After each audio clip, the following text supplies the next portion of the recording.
Good morning. On this Sunday, the world is holding its breath ahead of tomorrow's high-stakes meeting between Ukrainian President Volodymyr Zelensky and former US President Donald Trump. But even before that meeting begins, a dramatic twist has shaken the global stage. Reports confirm that Trump and Vladimir Putin have spoken about a possible deal, the handover of Donbas and potentially Luhansk, in exchange for freezing the current war exactly where it stands.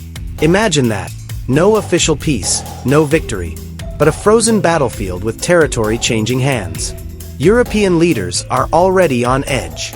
German politician Friedrich Merz and European Commission President Ursula von der Leyen are now set to join tomorrow's talks. For many in Europe, this proposal feels eerily similar to the appeasement of Hitler in the Sudetenland, a deal that offered territory but failed to secure real peace. So, what's really happening here? This isn't just about Ukraine. This could be the opening move of a much larger global reset. Trump and Putin's conversation suggests a possible return to an age of empires, great powers carving up spheres of influence while smaller nations become pawns on the chessboard. And don't forget China. Xi Jinping remains silent, but his presence looms large. Any shift between Washington and Moscow instantly reshapes Beijing's calculations in Asia and beyond. Think of the issues on the table.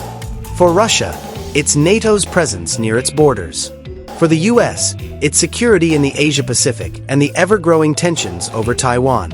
Venezuela and Latin America also come into play, as potential bargaining chips in this new distribution of power. And then there's the Middle East. Some insiders suggest the US and Israel are envisioning a new economic Silk Road, with Gaza's coastline as a hub. An ambitious project tied to natural gas routes that could benefit Europe while redefining regional influence. The Donbas question, then, is not the endgame.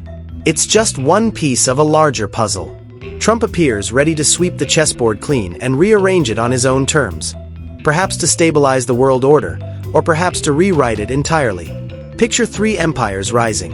The US, armed with technology and energy dominance. China, the factory of the world, rich in rare earths and labor. And Russia, controlling oil and gas pipelines across Europe and Asia.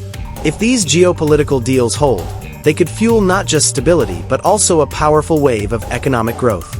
Wall Street is already buzzing, with markets climbing to historic highs as investors bet on the birth of a new economic order. Forget globalization. What we may be entering is the era of empires, each bloc creating its own national champions, its own giants to dominate trade, technology, and energy. But here's the lingering question.